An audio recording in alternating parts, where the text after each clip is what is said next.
a key concept in the book is concatenation, which names how distinct wars become linked inside a fractured system. What does this linking materially through energy routes, sanction architectures, weapon circuits, commodity shocks, and legitimacy management? And in the case of Iran, what does blockade and interdiction over circulation show about how linkage is produced through control of movement? I think you already provided part of the reply to your question. Concatenation is, in a way, a logistical metaphor. Logistics is particularly important in the circulation not only of goods and people, but also of the disruptions brought about by specific wars, in particular Iran. And of course, we have to talk about Iran these days. Let me say, first of all, one thing that I find important over the last years, been witnessing a proliferation of discourses proclaiming the end of globalization, celebrating or criticizing deglobalization. But I think that the war on Iran demonstrates once again in a very effective way the deep nature of interdependence in today's world. We can talk about deglobalization only if our imagination remains focused on the way in which globalization was discussed apologetically, critically in the 1990s. The main points Brett and I have been doing in the last years is that we need to distinguish the rhetoric of globalization from what we call actually existing global processes. Actually existing global processes in the field of extraction, of logistics, of finance, of platforms, platformization, digital platforms and platformization continue to shape the world we inhabit. And yes, the war on Iran is a good demonstration of that, And it also raises relevant questions about the possibility for a power like the US of really winning a war in such a complex theater as... Yes. And in terms of sanctions and blockades, which appear to be routine instruments inside the regime of wars, not as exceptional tools, but analytically, what do sanctions and blockades do? And do they merely pressure, or do they reorganize circuits of life, power, and classroom inside targeted formations? You are of course right. Sanctions, blockades are part and parcel of the war regime. They are not new, of course, particularly with respect to sanctions. They have been a crucial tool of war for the United States in the wake of the Second World War. Blockades have an even longer history, of course. My first remark, is that maybe also from this point of view, we have reached a point beyond which sanctions and blockades start to work less effectively than in the past. And this is because we are living in a multipolar world, centrifugal, conflictual, multipolarity, but real multipolarity. And so there are today more possibilities than, say, couple of decades ago, kind of sanctions and blockades. I think Russia, during the first years of the Ukraine war, is a good instance for that.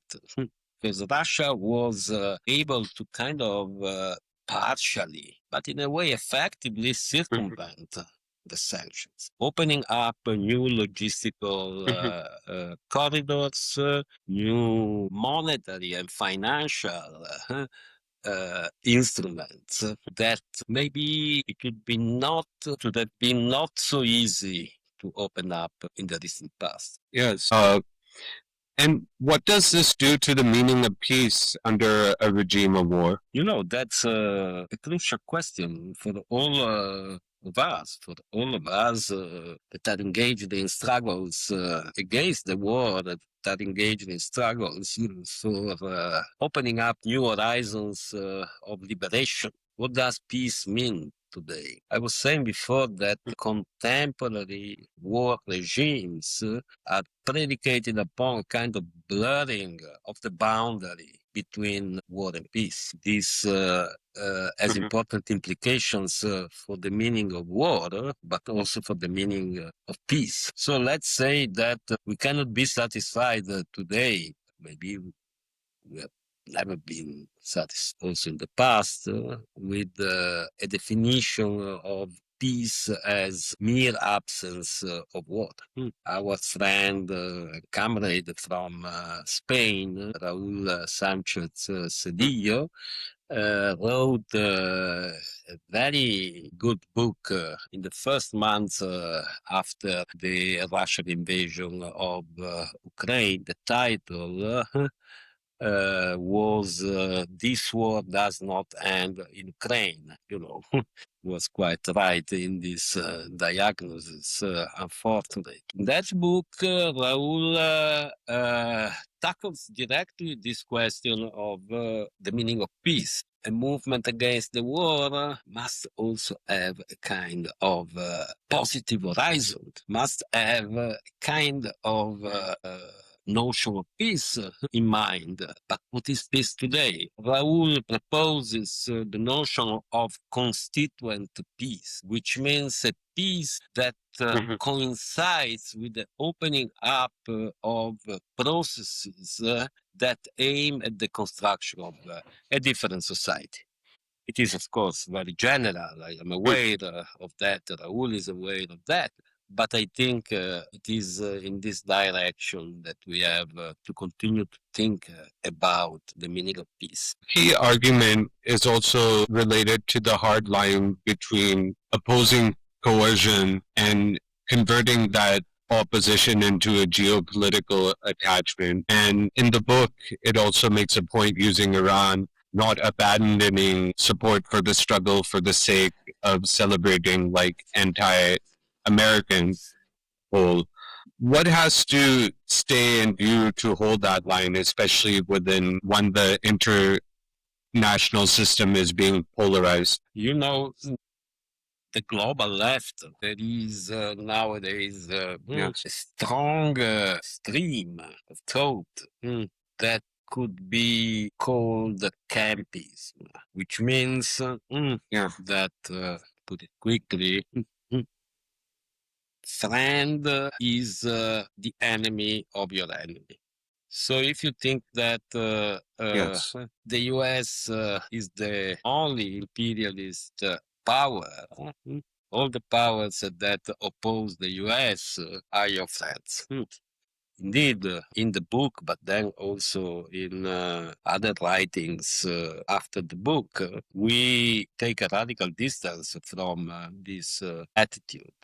And this is because of several reasons. The first one, maybe the most important one, is that we link, as I was saying a minute before, opposition to the war with a new politics of liberation, constituent peace.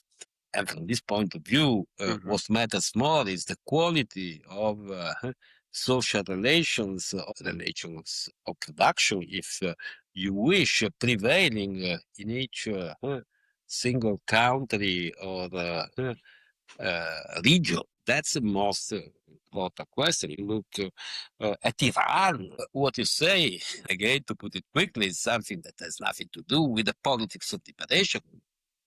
it's rather the opposite. So that's the first important point. But the second important point is that I do not identify imperialism with the United States of America. I think that imperialism today is a kind of logic that runs through the capitalist world system. So there are different forms of imperialism, and we have to struggle against the imperialist logic, to put it in these terms. Then, in specific conjunctures, you have to take stock of the fact that there are single powers that instantiate in an hyperbolic way the logic of imperialism. And today, this is certainly the case with the United States of America, a power that has a long history of imperialism, and that today, I repeat, instantiates in a kind of hyperbolic way the logic of imperialism. So you can also look in such conjunctions at the way in which the existence and the action of other powers contribute to contain and limit, at least potentially, the hyperbolic imperialism of a power like the United States of America under the second Trump administration. So I look carefully, for instance, at the way in which China is kind of moving. But this does not lead me to say China is an anti-imperialist power and we have all to side behind China. It's a different way, to look at these conflicts that matter.